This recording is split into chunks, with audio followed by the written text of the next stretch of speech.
अस्सलाम वालेकुम। नज़र चौहान फूड्स न्यू जर्सी से आपके साथ फिर राब्ते में। आज मैंने ये जो टी पहनी हुई है ये यूनिवर्सल स्टूडियोज़ की 1993 की मूवी जुरासिक पार्क की है। ये सिंबॉलिकली वो फिर सिंबल्स में सेरेमोनियली बड़ी ये बेचते रहते हैं अपने क्लोथ वियर पर। ये बहुत ज़बरदस्त मूवी थी। शायद आप में से कुछ लोगों ने देखी हो। मैं इधर जो रेफरेंसेस देता हूँ मूवीज़ के वेस्टर्न वर्ल्ड के, जैसे मैंने पिंक फ्लॉयड का म्यूज़िक का दिया था कि कैसे वो रूहानियत में पहली दफ़ा वो बैंड आया और बाद में फिर वो बाकी लोगों ने भी फॉलो किया।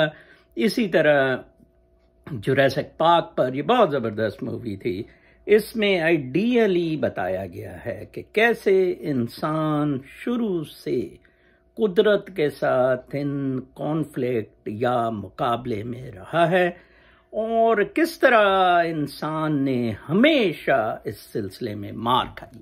बहुत ही ज़बरदस्त बयानियाँ। और अगर क्लोनिंग के ज़रिए पुराने डायनासोर्स, जो ऐसे कहा जाता है कि डायनासोर्स का ज़माना कोई 140 साल से 190 मिलियन साल पुराना है, और मेरा वो जो नवासा है वो भी बड़े कार्टून डायनासोर्स के देखता है, वो जो क्रिएटेड हैं।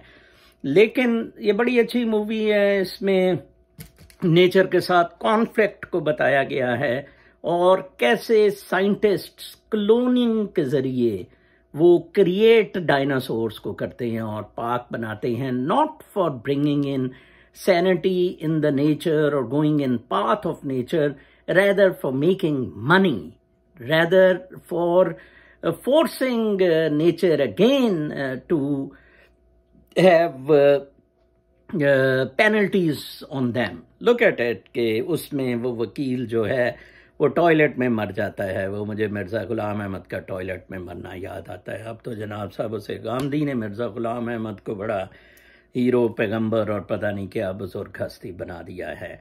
बहरकैफ कुदरत के अगेंस्ट जंग, फिर हैमंड के बच्चे किस तरह उसमें तबाह बर्बाद होते हैं, किस तरह एक प्लानिंग की जाती है कि जनाब साहब इनको ना जानवरों को क्लोन करके पैसा कमाया जाए। ये सारा का सारा खेल मादा परस्ती का है।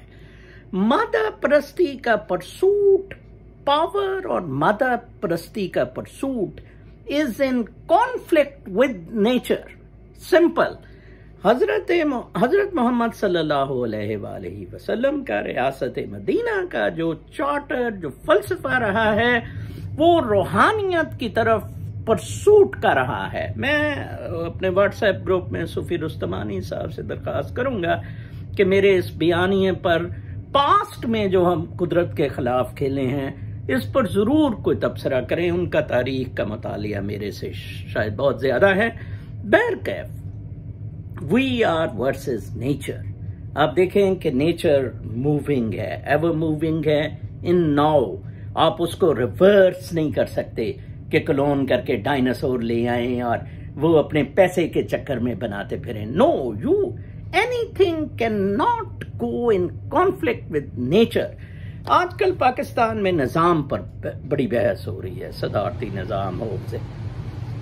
आप 40 इमरान खान की टाइप के बंदे सदर लगा दें, कोई तब्दीली नहीं आएगी जब तक परसूट्स माइनस ताकत और पैसा होंगे। जब इमरान का परसूट माइनस ताकत और पैसा होगा, विद नेचुरल लिविंग होगा, तो कोई भी निज़ाम चल जाएगा। चाहे वो जनरल फैज हमीद डंडे लेकर आ जाए, चाहे वो तैमूर जैसा बंदा खोपड़ियों के मीनार उससे करप्ट लोगों के, जो लोग नेचर के इन कॉन्फ्लिक्ट जाते हैं उनके खोपड़ियों के मीनार बनाए जाएं। Yes, Khomeini was very right.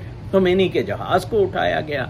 सादा सा मामला है। क्या इंसान कुदरती एनिमल या अशरफुल मखलूकात या एंटिटी है या एक मटीरियल एंटिटी है? आज हमें इस चीज का फैसला करना होगा। कैपिटलिस्ट वर्ड, डेमोक्रेटिक वर्ड, ये लिबरल माफिया हमें एज अ मटीरियल एंटिटी पेश करके आपस में लड़ा रहे हैं। सिर्फ और सिर्फ हुकूमत का काम हमें इंसाफ का अच्छा निज़ाम देना और हमारी खुशहाली के लिए लेवल प्लेइंग फील्ड हमारी इकोनॉमिक वेलबींग के लिए रखना। इधर कोई मिलियन बिलियनियर बनने के लिए नहीं आया था। इस्लाम में बिल्कुल प्राइवेट प्रॉपर्टी की इजाजत है, लेकिन मिलियन बिलियनियर बनने की बिल्कुल इजाजत नहीं है। अपना बहुत ख्याल रखें, इन चीजों के बारे में जरा सोचिए। अगले वीलॉग तक के लिए इजाजत, अल्लाह ने